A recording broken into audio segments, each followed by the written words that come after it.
আজই ডাউনলোড করুন আর এনজয় করুন আপনার পছন্দের শো। মহেশ্বর, কাউকে এমন বিষয় নিয়ে সন্দেহ করা যে পাপ, কিন্তু বৌদিদি বলেই মনটা এমন খচখচ করছে। নতুন কোনো বিপদ আসবে না তো? জানবে বেরো। শ্যামলী, শ্যামলী, আমার কথাটা একবার শোনো। আমি একা আসিনি।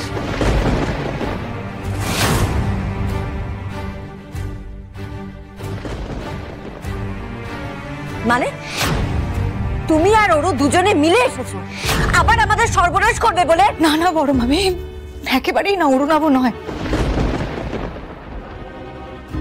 আমার শরীরে এই বাড়ির উত্তরাধিকারী বাড়ছে।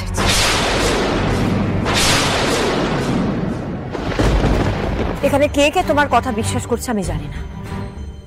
আমি তোমার একটা কথাও বিশ্বাস করি না।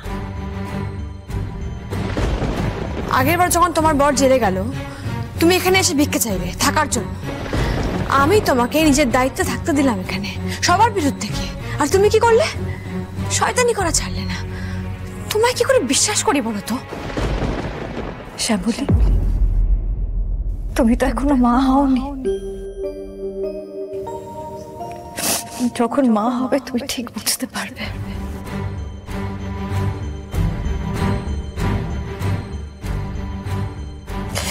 সন্তান শরীরে এলে না মানুষ একেবারে পাল্টে যায়, একদম বদলে যায়। যবে থেকে ও আমার গর্ভে এসেছে আমি বুঝতে পারছি যে আমি বদলে গেছি শ্যামলী।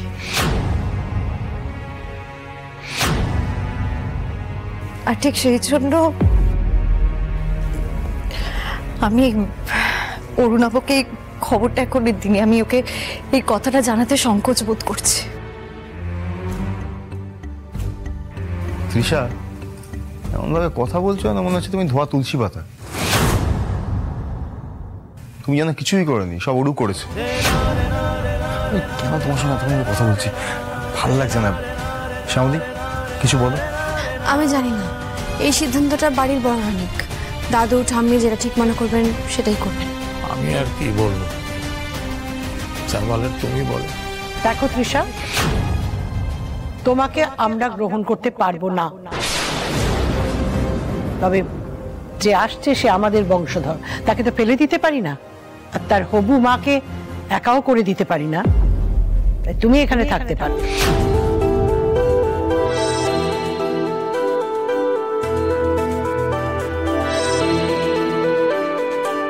তবে মনে রেখো, শ্যামলী এই বাড়িটাকে বুক দিয়ে যেভাবে আগলে রেখেছে না, তুমি ইচ্ছে করলেও এই বাড়ির আর কোনো ক্ষতি করতে পারবে না।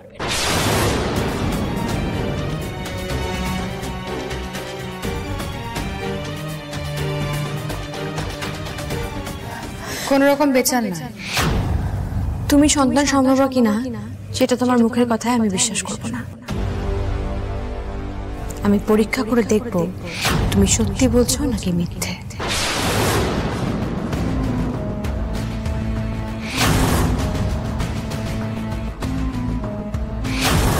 বেশ, আমি পরীক্ষা করাবো।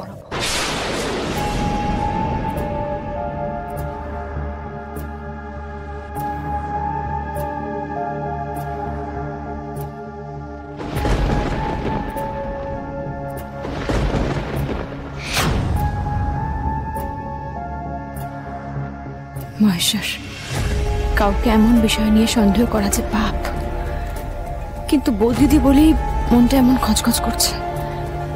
নতুন কোনো বিপদ আসবে না তো?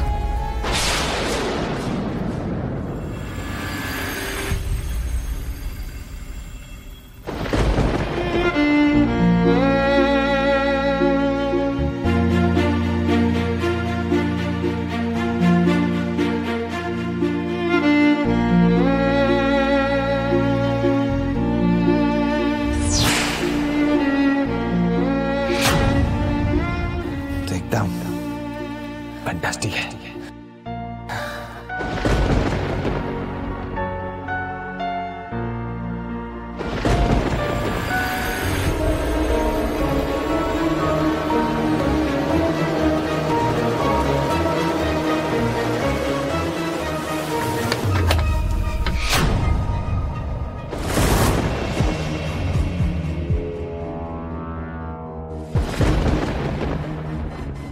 কোথায় যাচ্ছিলে এত রাতে? না মানে আসলে মন্দারকে খুঁজতে তো। প্লিজ রোহিণী দিদি, এরকম রাত বিরাতে একা বেরিয়ে পড়ো না। বাড়িতে সবাই এমনিতেই খুব চিন্তায় আছে। বউ দিদি বাড়িতে ফিরে এসেছে, এবার কি হবে না হবে কেউ কিচ্ছু জানে না।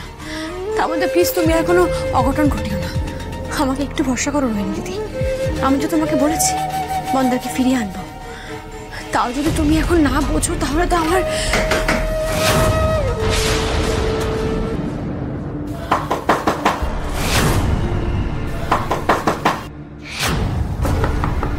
এত রাতে কে দরজা ধাক্কাচ্ছে? দাঁড়াও, এবার খোলো।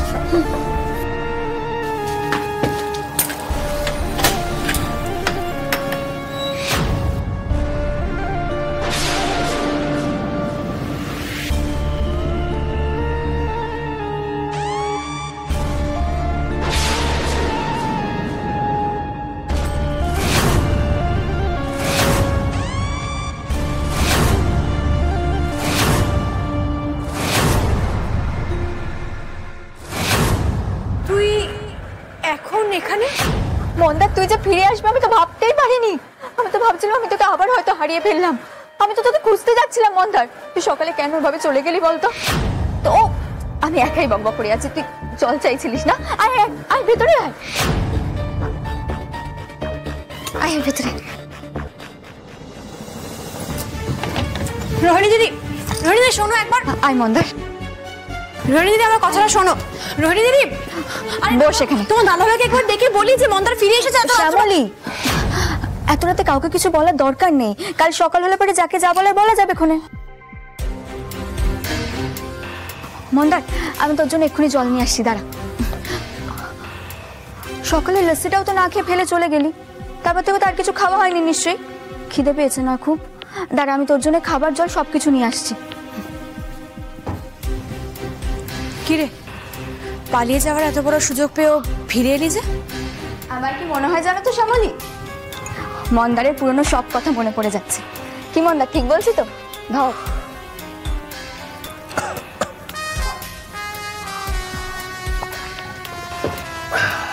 সত্যি বলবো, আমি নিজেও জানি না কেন আমি ফিরে এলাম। কিন্তু একটা কথা ম্যাডাম, কি বলুন তো, এই यहाँ से जाने के बाद না একদম ভালো লাগছিল না। হ্যাঁ, ভিতরটা কেমন একটা যেন হচ্ছিল, মনে হচ্ছিল একটা না একটা কানেকশন কোথাও না কোথাও আছে। এই সেদিন যখন ওই বিরাতে যখন আমি রোহিণীকে প্রথমবার দেখলাম না, তখনও কেমন একটা হলো আমার। ওখান থেকে পালিয়ে যাওয়ার সময় আমি মুড়কে দেখা था उसके तरफ, फिर ताकिয়েছিলাম ওর দিকে।